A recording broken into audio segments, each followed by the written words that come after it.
Okay. Hello and welcome to Interview with an Outlaw. So this is going to be a series of interviews performed with a wide cross-section of the club so that it can bring different perspectives to the conversation. So today, speaking to myself, Jordan Sinclair. Okay, I'm a big old burly and gay rugby player for the Outlaws that also plays, what position do I play again? Second row, flanker, all sorts. Now, I can't remember my outlaw number, but hey ho, is what it is. And today I am introducing you to one of my brilliant rugby mates, Barry. Hello. How you doing, Barry? You all right? Yeah, not too bad, not too bad. Fantastic. Do I do my intro now? I was writing down. You do. Brilliant. Okay, so cut that. So my name is Barry Williams. I am a back, predominantly in the centre, occasionally on the wing, and when things get really bad, I'll drift over to number 8. I'm straight. My cap number is 88, and my pronouns are he and him. Fantastic, brilliant. Just that, Barry. So these sessions are aimed at asking about your perception of the LGBT community and that of the rugby community in general, and how you saw them previously versus to how you see them now. So would you like to sort of alliterate as to what first comes into mind, just talking about that, any past history of rugby and stuff like that? Yeah, I mean, yeah, it's actually quite a short answer, Jordan, because I don't really have a great deal of past history with rugby. So despite the fact that I'm from North Wales, in school didn't ever play any rugby. So I didn't get into rugby until I moved to Northampton, and I saw that the rugby was a big thing here. And even then, it took a good few years until I sort of really started watching the game and paying attention. And that was mainly because I was getting free tickets, to be perfectly honest. One of the things that did strike me about the rugby community in general was actually it was far more relaxed, less toxic, and just generally a better all-round laugh to go and watch a rugby game. So just give you a couple of examples. I went to the Merseyside derby. It wasn't the Merseyside. No, it was a Merseyside derby, and one of the fans just shouted a torrent of expletives to one of the managers. And bearing in mind at the time, it was my nephew was with me and it was his first football match, and you do go, oh god, it's a bit spicy, isn't it? Meanwhile, you get a completely different vibe in the rugby. And I think the second part of that question was perceptions of the LGBT plus community. Again, you know what? Completely, very little of it. My cousin on my mother's side is gay, but other than that, my exposure is really limited. Again, I grew up in a small town in North Wales, and quite frankly, we are not the most diverse population. Fantastic. That's brilliant to hear about all of that. So going back to the LGBTQ side of things, what comes to mind when you think of LGBT spaces or groups such as Boston, Q Space, etc.? I mean, again, sheltered existence, but I've certainly been in gay bars before I started playing for the Outlaws, but that was usually when we were on a stag do, and it happened to be in the way of the next pub. So it's. I'm coming across really badly here, but my exposure to the LGBTQ community it was really minimal. It's the sort of place where I've never had a problem going into one, but it's simply not an area or place I would frequent prior to playing for the Outlaws, to be perfectly honest. And that section has massively changed now, obviously, because they're just a great laugh. That's brilliant. Absolutely love it. So when you think of traditional rugby club, then what images come to your mind? Again, so I had some exposure to rugby before I started playing for the Outlaws, but that was through my nephew, and I think and that was through the Scouts, and that culture is actually just sort of I think it's really friendly, and people are generally welcoming, and the mentality is right. The mentality about playing hard, playing to win, but ultimately being fair and congratulating your opponent and listening to the referee. I think that's really a sort of string that goes through the whole of the local rugby clubs and that sort of thing. I mean, I suppose like anything, it can be slightly intimidating or appear cliquey when you first join, but I think that's purely because you're an outsider going into a group. Fantastic answer once again, and it is brilliant to hear about that, because it's exactly how I perceive it as well. It's a fantastic welcome environment for most people, certainly intimidating at first, but once you get involved, you just blend in with them right away. So based off of that, what did you think a gay rugby club would like? So I think this is the interesting one, because I first met up with one of my mates who played for the Outlaws when I was on a night out after the rugby, and he was he played for the Outlaws, and I also work in the same company as him, so saw him out in the pub, and he was going, Baz, do you play rugby? I said, no, never played. He goes, well, anyway, did you not hear my first answer? But come on down to training. And he mentioned about 15 times as an inclusive rugby club, and it was almost like he was sort of trying to prepare me for the worst as part of that conversation going on.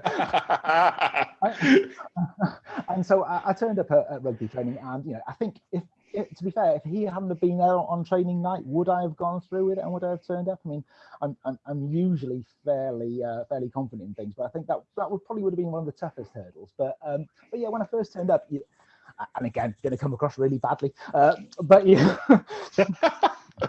can just not show this bit. But you are looking, going, is he one? Is he one? It's again, because I've not had that exposure, you don't necessarily know what's in front of you. And I think once I'd had a few sessions and sort of run around a bit, and I think I scored about 4 tries on my first training session. I think they probably let me do that to make me stay. They just, they know how vain I am, and they go, oh, you definitely should come again. So once you get involved in it. Don't be so modest, Barry. I mean, I'm fat. I just couldn't catch up with you. So, based off of all that, then, how has the Outlaws changed your perspective and view of it all? Of the LGBTQ community, or both LGBT community and rugby. I think it's completely expanded by sort of my outlook and my horizons. To be perfectly honest, I think just generally speaking, it's made me I suppose far more tolerant, far more inclusive. It's made me understand things, because I think ultimately you only know what you know, and until you can get involved in the community and you can talk to people and you can find out what makes them tick, you've got absolutely no frame of reference. And I think the old saying that you've got to walk a mile in somebody's moccasins, you really have to do with that, and it has really helped me and really helped me grow in terms of, sort of just getting to know people and getting a better understanding of people. That it's absolutely amazing, and it's so important for people. Just to say, Jordan, people would probably disagree with that after they've met me, but honestly,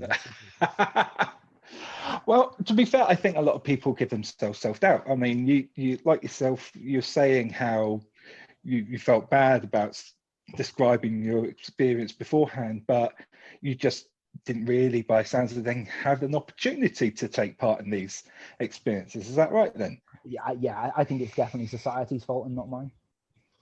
We'll blame society, definitely.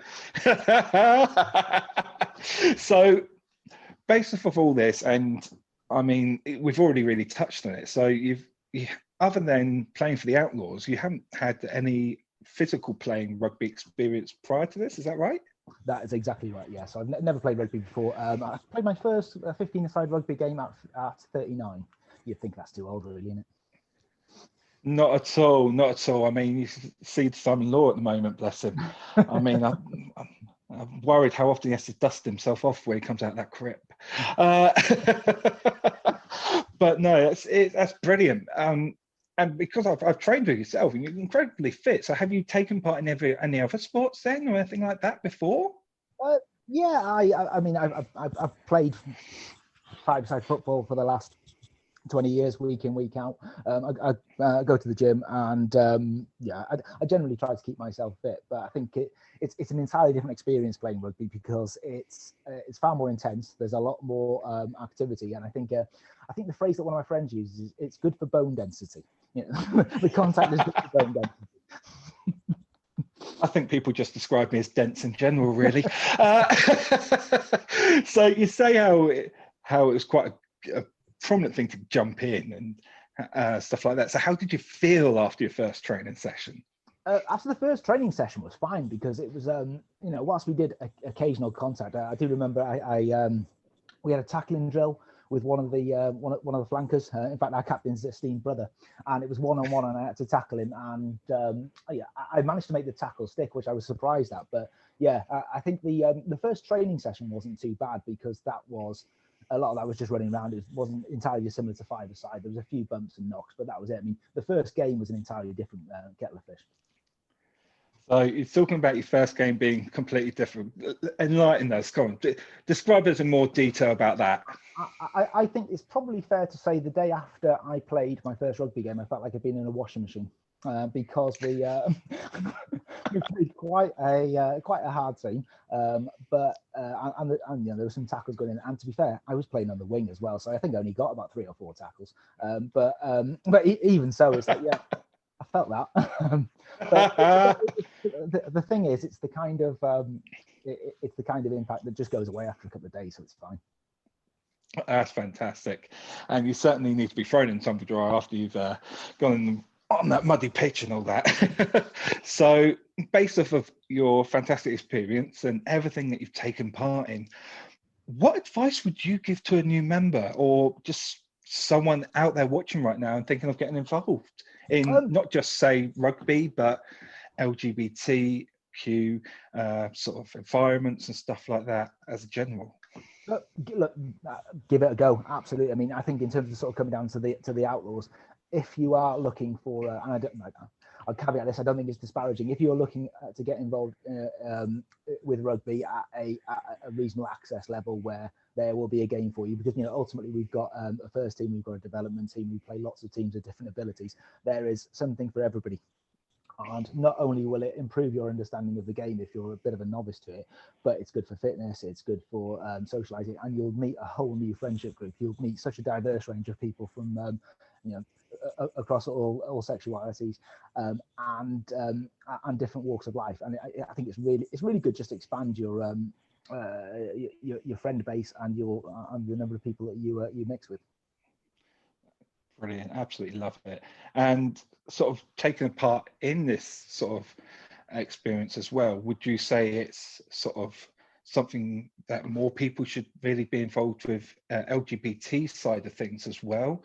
Say if straight people want to understand the community a bit better, or if someone's struggling with their identity. Yeah, absolutely. Because I think it's a bit of a cliche, but ultimately it's a safe space. It's the sort of thing that you can just turn up to, and I think that there's always that fear. I think especially if you're straight of asking the questions, because you don't want to come across as being ignorant or being non-understanding of the LGBT plus community. You don't want to be going out be asking those questions where people would go, "Oh, don't be ridiculous," and it happens. And I think occasionally we do. I think there was a rumor that one of the Outlaws started to one of the people behind the bar, which I think we all had a bit of fun. Where we go, all right. So what happens is the straight people go for a shower first, we're finished, and then the gay people go in. We make sure we don't mix. So it's that sort of thing where you can have a bit of fun with it, but it really is that opportunity to get to know people. And I think it's not only helped me in my personal life in terms of just getting to know more people, it's actually really helped me from a work point of view, because so many organizations these days are really keen for the right reasons to do more with the diversity and inclusion agenda and to make sure that they understand people. And actually being part of this community has been really helpful from that point of view, because it allows you to see the other side of things.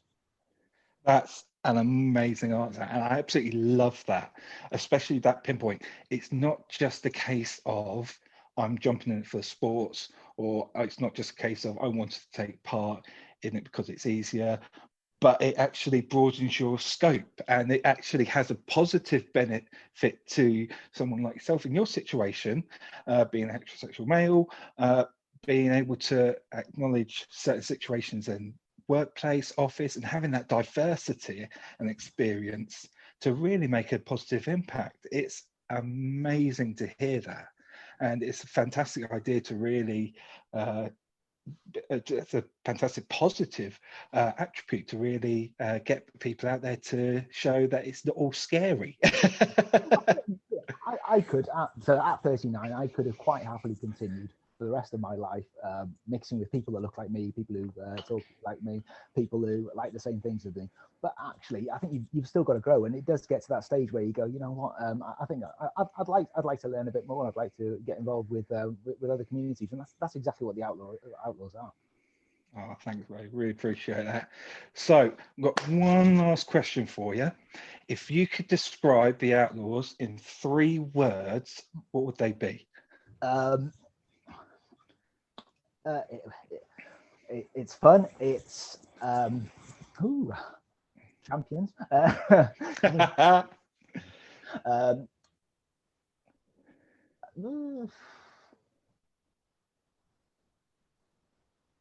Trying to think of the word.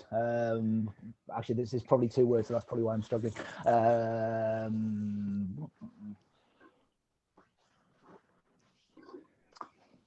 Yeah, well, I mean, I'm trying to think of a fancy word for eye-opening, or a way of broadening your horizons. Look, it's, but again, they're 2 words. Just keep it as a phrase. Why not? Yeah, there you go. Fun, diverse, and welcoming. Brilliant. Absolutely fantastic. Well, thanks both for your time. It's been absolutely amazing. Really appreciated hearing everything from your side of things. It's so eye-opening and diverse, and it's really important to keep that going. And I absolutely love everything you do for the club, every time you get part of everything, and how you just jump in with everyone and make everyone feel so welcome. So thank you so much. I can't wait to see who you pass it on to the next outlaw, so they can tackle these questions as well. So I'm looking forward to seeing that on YouTube. Cheers, Barry. Thank you very much, Jordan.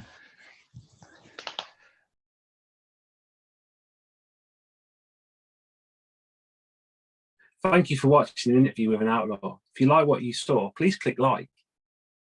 And if this is the first time you're here, why not hit subscribe for more from our channel? We release 5 every Friday, so let's see who will pass it on next.